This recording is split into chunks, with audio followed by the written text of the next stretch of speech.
Dude, nice one, mate. They asked us to do the leads, but like I said before, you know, I didn't want to blow these other blokes away. You know, I've been doing this a lot longer than they have. You know, I've got pipes I haven't used yet. He could break the I haven't board. located them yet. He could break the board in there. You know, Yeah, it's okay. really, it's an act of mercy to the engineers that he doesn't sing lead. This is the only sector of music that hasn't really done anything in the form of relief for what's going on over in Africa. And it's just a joy to be involved, you know.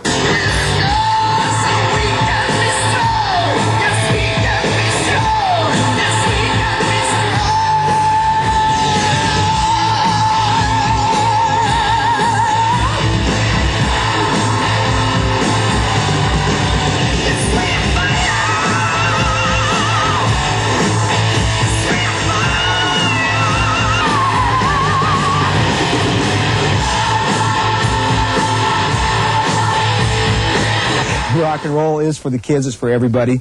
It's an attitude more than anything else, and some people just don't understand that. But we're all down here together to show that we care just as much as everybody else does about famine and people that are in trouble and need our help. And we know that we can do our part and make it worthwhile. And we're all here, and it's like one happy family. It's great. It's a good vibe down here.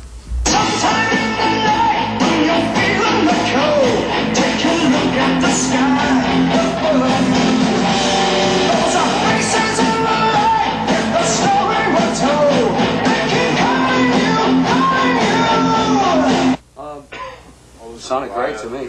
Okay. These children are starving, and they need to fill their little bellies and their little hearts with hope that somebody cares. We can be strong, we are fire and stone. Dean Martin in it there, don't I? Anybody who watches the making of Hearing a video who is a guitarist or loves guitar work is going to have a dream come true, because there were some of the best guitarists in modern heavy metal today involved in that project. Well, I think that I think just talking blanketly about the project, just from what you said, is the important part. You don't get just a song and singers. You get a song and singers and guitar players. You get something. This project gives you something no other project has done or will do. You get a cross-section of all of these kind of heroes, whether they be guitar player or vocalist, or drummers who took part, in bass players and keyboard players, of course, and your favorite loonies in the chorus. You get something that no one else could give you. As far as working with the guitar players, I've worked with some of the best already anyway, and certainly the most, let me be kind about this, the most difficult to work with. Remember, I worked with Ritchie Blackmore. Having worked with those kind of people, it was very easy for me to deal with them. Yngwie was not a problem for me, even though he has a bit of a reputation. If you don't have the respect of people, you're never going to get the best out of them. I was very fortunate. I had all of their respect. I've made my bones, so I had the chance for at least a chance to say, no, that's not right, I'd like you to do it again. And instead of the reply being, well, I think it's wonderful because I know best, it was, if you think so. That was wonderful for me. It was great for me as a producer. To work with those guitar players was no different than working with Ritchie, and no different than working with my guitar players. It was just convincing them that I was going to do the best for them. And I think I did. It was great.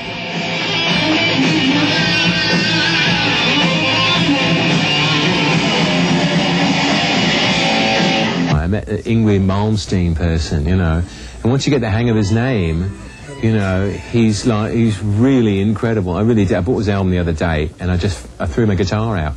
I said, why bother? Why bother, you know? Use it as a coffee table, you know, because I can't play the thing like that. He's great. I like the way he puts Yngwie J. Malmsteen on his album, so you know you don't confuse him with all the other Yngwie Malmsteens in the business.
Oh, yes.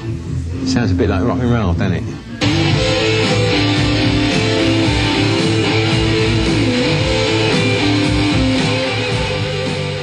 I think that one of the great coups of Hearing Aid, and I think that you have to agree with me, was having David St. Hubbins and Derek Smalls of Spinal Tap into the project. Yeah, that was a real special moment. I must tell you that there was a little consternation on the part of some of the people who did not turn up, who were asked to take part in Stars, who said that the inclusion of those two people or anyone from Spinal Tap made this project a laughingstock. I'd like to be able to reply to anyone who thinks that that's a valid point. Again, we are human beings, and part of human nature is to laugh. Probably the nicest part of human nature is to laugh. And these are two wonderful people who made us laugh, not only in this project, but in Spinal Tap, and who let the people like myself, people who were involved in that project, laugh at themselves through the film Spinal Tap. I thought it was a wonderful film. I thought it was a wonderful concept. I think that we are, as musicians, as idiotic as we were portrayed sometimes in that film, but we were able to laugh at each other. Why then weren't the people who didn't take part in it able to laugh at themselves? Anyway, these two were great. They kept us alive and kicking and laughing most of the project. Their statement about Yngwie Malmsteen was not only funny to all the rest of us, but it was funny as hell to Yngwie too. And I guess that again proves what I'm saying. We can laugh at each other and at ourselves, and they were a vital part of the project. It's a good thing, as Derek says, that you didn't let them do the lead vocal, because they would have blown everybody away. Well, they did a lot of singing when the tape wasn't rolling, and they were better than all of us, and they happen to both be the best guitar players I've ever heard too. Both of them together? Absolutely together, yeah. Even